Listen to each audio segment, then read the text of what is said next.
Chers auditeurs de Haïba FM, bonjour. Nous sommes le 7/11.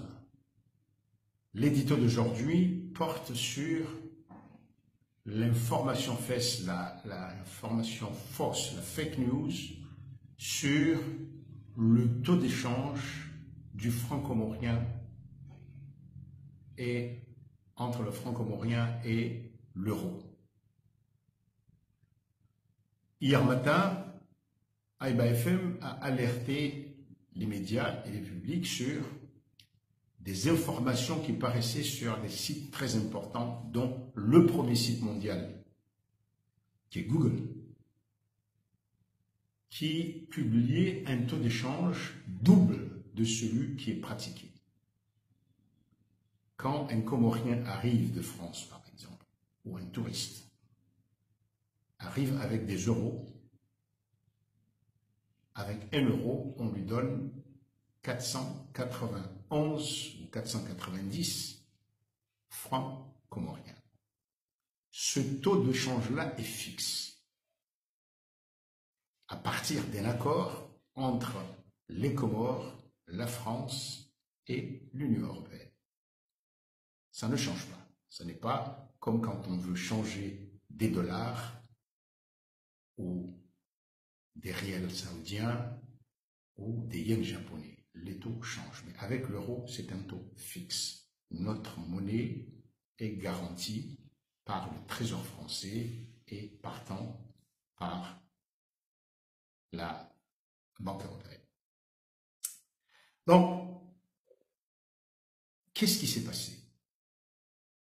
Puisque dans d'autres sites, le taux de change était annoncé même jusqu'à 25 000 francs comoriens. C'est-à-dire que pour acheter 1 euro, il fallait 25 000 francs comoriens. C'est comme si on avait dit que nous étions ruinés ici parce que l'argent que nous avions ne valait rien.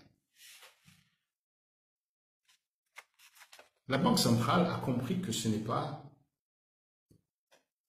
une affaire à négliger et a sorti ce communiqué pour démentir et rassurer tous les partenaires des Comores. La page, le site de Google, c'est 2 milliards de personnes qui le consultent. C'est des références. Et c'est ça qui fait peur. Parce qu'il ne s'agit pas ici d'une fausse information sur Facebook.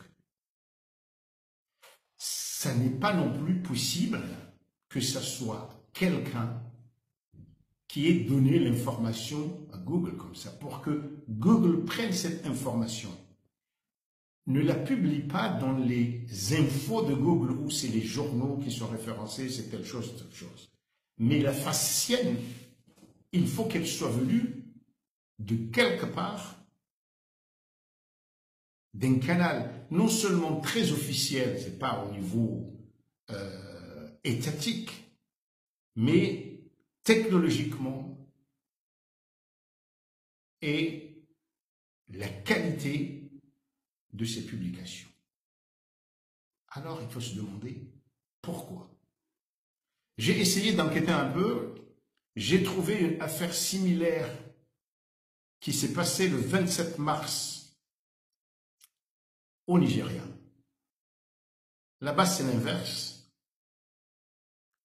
Le cours du Naira avait doublé par rapport au dollar. Oui, sauf que le Nigeria, c'est le pays, la plus grande économie d'Afrique, c'est des millions, des milliards de dollars. Certains en ont profité peut-être dans le laps de temps pour spéculer, gagner de l'argent, faire perdre à d'autres. Mais aux Comores, pourquoi ça? Quel est l'intérêt? Et c'est là, il faut qu'on se demande. Est-ce que c'est un exercice pour voir? Qu'est-ce qui se passe? À Haïba, nous demandons au gouvernement comorien d'accompagner la Banque centrale pour demander des explications. Ça n'est pas rien quand une information comme ça, fausse de bon goût, est publiée par Google comme étant une information vraie. Supposez que demain, on publie sur Google qu'il y a la guerre ici, ou qu'il y a le choléra, une grave maladie ou un tremblement de terre. Essayez d'imaginer ce qui peut se passer. Le gouvernement doit approcher les organisations, les structures, les institutions capables d'expliquer ou d'avoir des informations fiables sur ce qui s'est passé. À commencer par Google. Et là, le gouvernement ne doit pas passer par des intermédiaires. Ici, le gouvernement doit s'affirmer comme un pays, passer par l'ANERTIC, par le ministère et y arriver, mais avoir un dialogue direct. 2, les autorités américaines, c'est important. 3, la Banque de France, qui est la marraine ou le parrain de la Banque centrale, en l'état, et je le dis, la Banque centrale n'a pas les moyens, la Banque de France n'a pas les moyens de vérifier, de contrôler ça sans les autorités américaines, sans Google. Mais c'est là, elle accompagne, elle garantit d'une certaine manière, elle est partenaire de notre Banque centrale. Mais il y a ce qui concerne l'État et la monnaie. Aujourd'hui, il s'agit de la monnaie. Demain, il pourrait s'agir d'autre chose. Il est clair que, en l'état actuel de nos connaissances, de la formation, de l'éducation de notre population, cela peut paraître comme quelque chose d'abstrait, de pas important. Donc, aux acquis arabes. Mais non. Ces 3 dernières années, ces dernières années, je veux dire, ces 2 à 3 décennies, la plupart des guerres, des conflits ont été causés ou amplifiés par des manipulations sur le net, par des fausses informations. Et vaut mieux prévenir ou guérir, vous les jeunes, qui êtes d'ici, qui vivez ici, ceux qui vivent à l'étranger, qui ont des connaissances sur les technologies de l'information,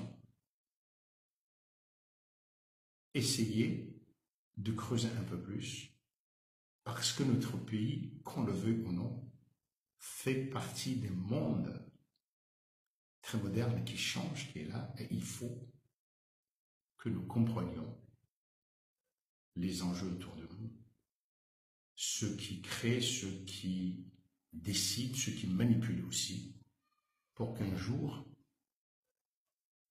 nous ne soyons pas des victimes